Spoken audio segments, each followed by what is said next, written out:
رات کے سائے بغداد کے شاہی محل پر گہرے ہو رہے تھے، جہاں سنہری فانوس کی روشنی جھلمل کر رہی تھی۔ بڑے بڑے ستونوں سے سجا دربار اپنی شان و شوکت کا منظر پیش کر رہا تھا۔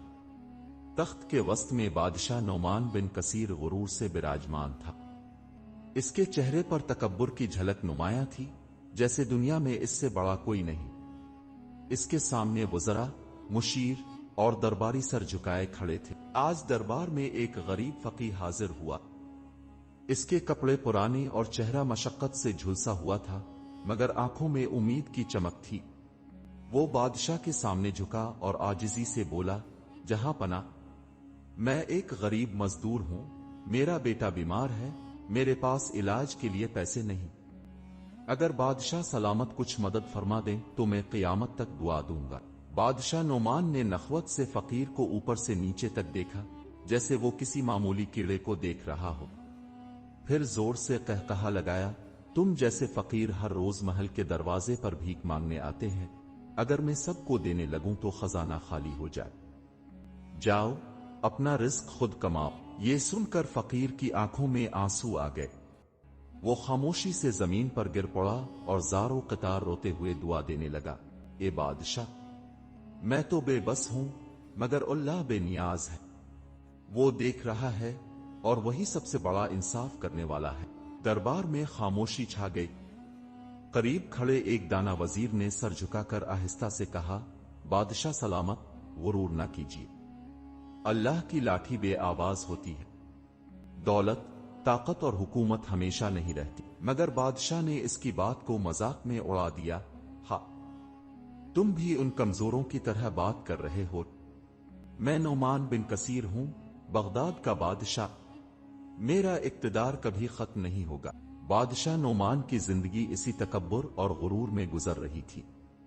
محل میں روز عیش و عشرت کی محفلیں سجتی تھیں، خزانے میں سونا بھر جاتا تھا اور اس کے سپاہی رعایا پر سختی کرتے تھے، مگر قدرت کے فیصلے خاموشی سے بدل رہے تھے۔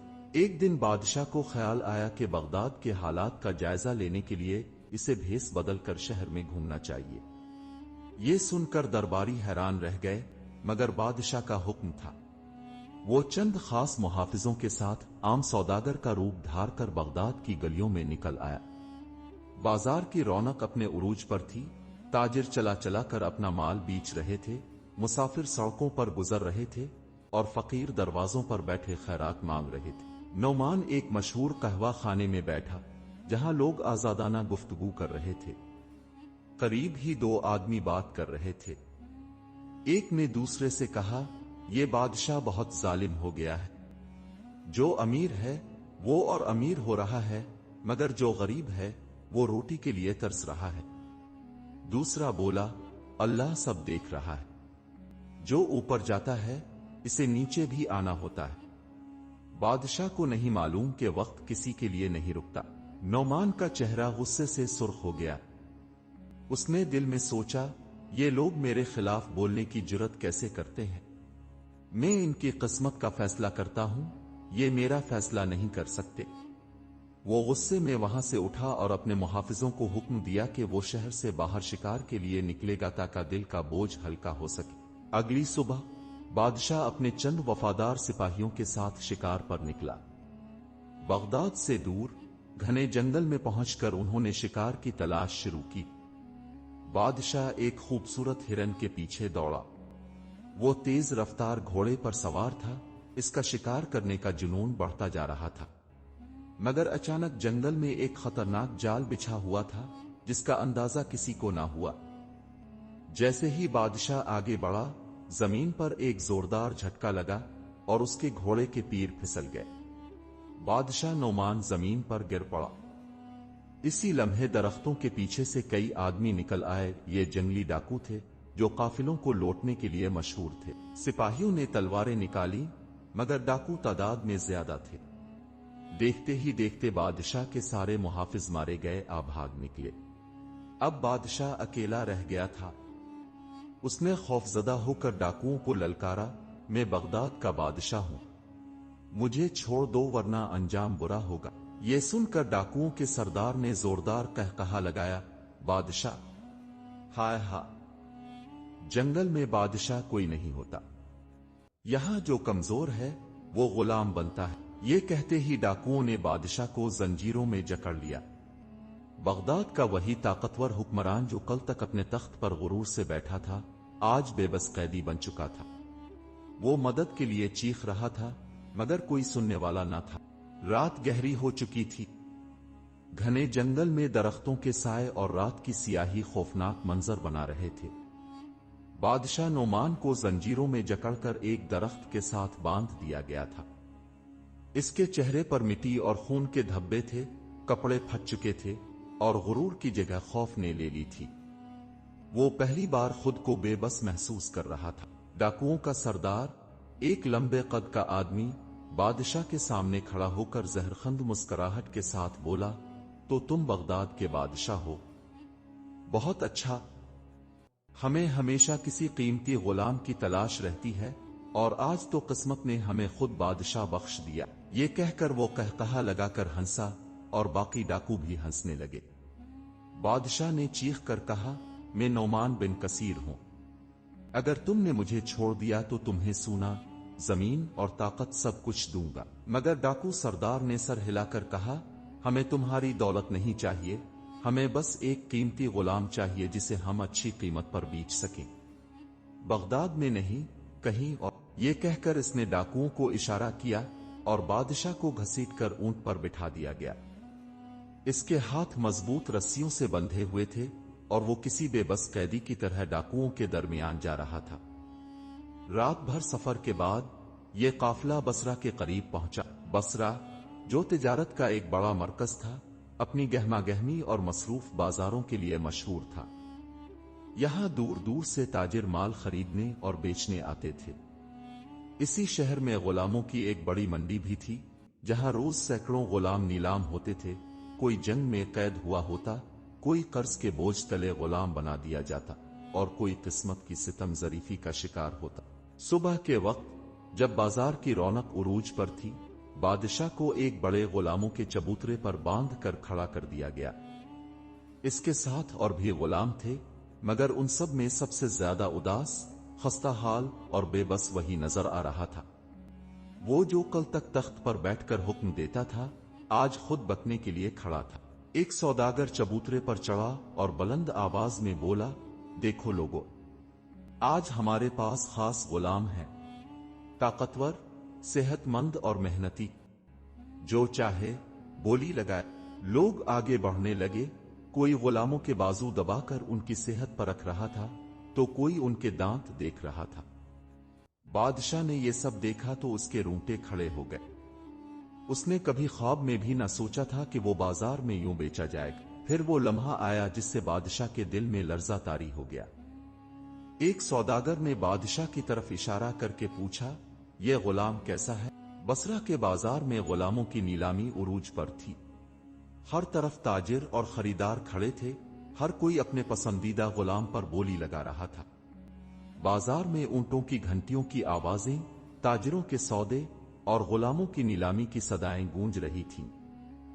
इसी हुजूम में बादशाह नौमान भी रस्सियों में जकड़ा हुआ बेबस खड़ा था। नीलामी का मनादी बुलंद आवाज में चलाया, ये रहा एक ताकतवर गुलाम, जिसके बाजुओं में मजबूती और चेहरे पर जलाल है। इसकी कीमत कौन लगाएगा? ये सुनते ही एक उधेड़ उम्र ताजिर हसन बन खालिद आगे बढ़ा।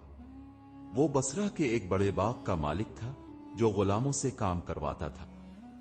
उसने गौर से बादशाह को देखा और नीलामी वाले से पूछा, यह गुलाम कहां से आया है? नीलामी वाला हंसा, ये एक कैदी है, ताकतवर लगता है मगर जरा बिगड़ा हुआ है, मगर जो चाहे बोली लगाए। हसन बिन खालिद ने गौर से बादशाह का जायजा लिया। वो कमजोर और थका हुआ लग रहा था, मगर उसकी आंखों में अब भी एक अजीब सी रोशनी थी, जैसे वो कोई खास आदमी हो। हसन ने सोचा, यह गुलाम शायद आम नहीं, मगर मेरे बाग में काम करने के काबिल है। 50 दीनार। हसन ने आवाज लगाई। एक और ताजिर ने फौरन कहा, 60 दीनार। बादशाह नोमान का दिल कांप गया। वो कल तक जिस तख्त पर बैठकर लोगों की किस्मत का फैसला करता था, आज उसकी कीमत लगाई जा रही थी। वो लोगों की तरफ देखता मगर कोई उसे पहचान ना पाए। इसके शाही लिबास की जगह फटे पुराने कपड़ों ने ले ली थी और उसकी जबान अब कोई हुक्म जारी नहीं कर सकती थी। 70 दीनार। हसन बिन खालिद ने आखिरी बोली लगाई। नीलामी का मनादी चलाया। यह गुलाम हसन बिन खालिद का हुआ। लोगों ने खुशी से ताली बजाई और बादशाह नोमान को रस्सियों में जकड़कर हसन के साथ रवाना कर दिया गया। इसके दिल में हजारों सवाल और खौफ था। वो एक ताजिर का गुलाम बन चुका था, अब उसका क्या होगा? हसन ने बादशाह को अपने साथ ले जाते हुए कहा, अब तुम मेरे गुलाम हो और तुम्हें मेरी जमीनों पर काम करना होगा। अगर तुमने वफादारी दिखाई तो शायद तुम्हारी जिंदगी आसान हो जाए, वरना तुम्हें वही सजा मिलेगी जो नाफरमान गुलामों को मिलती है। नौमान ने कोई जवाब ना दिया, बस खामोशी से चलता रहा। हसन बिन खालिद का बाग बसरा के नवा में एक वसी जमीन पर फैला हुआ था, जहां खजूरों के दरख्त झूम रहे थे और जमीन खेती के लिए तैयार थी। गुलामों की एक लंबी कतार खड़ी थी, जिन्हें दिन भर सख्त मेहनत करनी पड़ती थी। आज इसी कतार में बादशाह नौमान भी खड़ा था, जो कभी बगदाद के तख्त पर बैठता था, मगर आज एक आम गुलाम बन चुका था। महल की आरामदेह जिंदगी से निकलकर गुलामों की सख्त मशक्कत में आना किसी क़यामत से कम न था। सुबह तड़के ही तमाम गुलामों को जग्गा दिया गया, उन्हें फटे पुराने कपड़े पहनाकर काम पर लगा दिया गया। बादशाह को हुक्म दिया गया कि वो मिट्टी खोदकर पानी के लिए नाली बनाए। जैसे ही इसने जमीन पर हाथ रखा, इसके नर्म व नाजुक हाथ जख्मी होने लगे। वो थोड़ी ही देर में थक गया, मगर दारोगा ने करीब आकर जोरदार कूड़ा मारा। यहां कोई बादशाह नहीं, सब गुलाम है। काम करो वरना सजा मिलेगी। दारोगा की सख्त आवाज उसके कानों में पड़ी। नौमान के चेहरे पर दर्द उभरा, मगर उसने जबान न खोली। वो जान चुका था कि यहां अब इसका हुक्म नहीं चलेगा। दिन के वक्त में जब सूरज सरों पर आ गया, गुलामों को खाने के लिए खुश्क रोटी और पानी दिया गया। जो नौमान शाही दस्तरखान पर सोने की प्लेटों में खाता था, आज वो मिट्टी पर बैठकर सख्त रोटी चबाने की कोशिश कर रहा था। हर नवाला उसके गुरूर को तोड़ रहा था। रात हुई तो तमाम गुलामों को एक छोटे से तंग कमरे में बंद कर दिया गया। नौमान एक कोने में बैठा अपने हाथों की तरफ देख रहा था, जो जख्मों से भर चुके थे। वो जो कल तक हुक्म देता था, आज एक आम गुलाम से भी कमतर हो चुका था। करीब ही एक बूढ़ा गुलाम बैठा था, जो कई सालों से यहां काम कर रहा था। उसने बादशाह की तरफ देखा और धीरे से बोला, बेटे, क्या तुम हमेशा गुलाम रहे हो या ये आजमाइश नहीं है? नौमान ने एक लम्हे के लिए खामोशी इख्तियार की, फिर आहिस्ता से बोला, मैं कभी बादशाह था, मगर अल्लाह ने मुझे जमीन पर गिरा दिया। बूढ़े गुलाम ने मुस्कुरा कर कहा, तो फिर जान लो, अल्लाह सिर्फ उनको गिराता है जो खुद को बहुत ऊंचा समझते हैं। शायद ये तुम्हारे लिए एक नया आगाज हो। ये अल्फाज नौमान के दिल में तीर की तरह लगे। वो पहली बार सोचने पर मजबूर हुआ कि क्या वाकई ये सब उसके गुरूर का नतीजा है? क्या ये सब अल्लाह की तरफ से एक सबक था? रात की तारीकी में नौमान का दिल रो रहा था। वो जो कभी किसी के सामने झुकने को तैयार न था, आज उसे अल्लाह की ताकत का अंदाजा हो चुका था। रात का सन्नाटा था, गुलामों की झोंपड़ी में बस हल्की हल्की सांसों की आवाजें आ रही थीं। बादशाह नौमान एक कोने में खामोश बैठा आसमान की तरफ देख रहा था। इसकी आंखों में आंसू थे, मगर इस बार ये आंसू बेबसी के नहीं, बल्कि एक नए शऊर के थे। वो जो कल तक तख्त पर बैठकर दूसरों की किस्मत के फैसले करता था, आज खुद तकदीर के फैसले का शिकार हो चुका था। इसका गुरूर खाक में मिल चुका था, इसका दिल नर्म हो चुका था और इसे अल्लाह की कुदरत का अंदाजा हो गया था। अगली सुबह गुलामों को काम पर लगा दिया गया, मगर आज नौमान ने शको नहीं किया, बल्कि दिल से मेहनत की। उसने काम के दौरान एक और कमजोर गुलाम की मदद की, जो चलने के काबिल न था। मालिक हसन बिन खालिद दूर खड़ा ये सब देख रहा था। उसने महसूस किया कि यह गुलाम अब पहले जैसा नहीं रहा। चंद दिन बाद हसन बिन खालिद ने तमाम गुलामों को जमा किया और बोला, आज मैं अपने 2 वफादार गुलामों को आजाद कर रहा हूं। इनमें एक ये है जो पहले बाग में काम करना नहीं जानता था, मगर अब मेहनती और ईमानदार हो चुका है। ये सुनकर बादशाह नौमान की आंखों में आंसू आ गए। वो आजाद हो चुका था, मगर आज इसके दिल में वापस बादशाह बनने की ख्वाहिश नहीं थी। بلکہ وہ ایک نیک اور عاجز انسان بن چکا تھا۔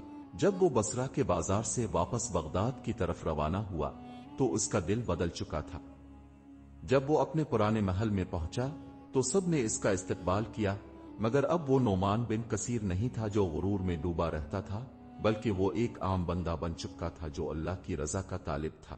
اس نے پہلا حکم دیا کہ تمام ظالمانہ ٹیکس ختم کیے جائیں، دوسرا حکم دیا کہ غلاموں کے ساتھ نرمی اور عزت سے پیش آیا جائے، اور تیسرا حکم یہ دیا کہ بادشاہ کو بھی عام لوگوں کی طرح انصاف کے دائرے میں لایا جائے۔ بصرہ کے بازار میں بکا ہوا بادشاہ دوبارہ تخت پر بیٹھ چکا تھا، مگر اب وہ طاقت اور غرور کا نہیں بلکہ انصاف اور عاجزی کا بادشاہ تھا۔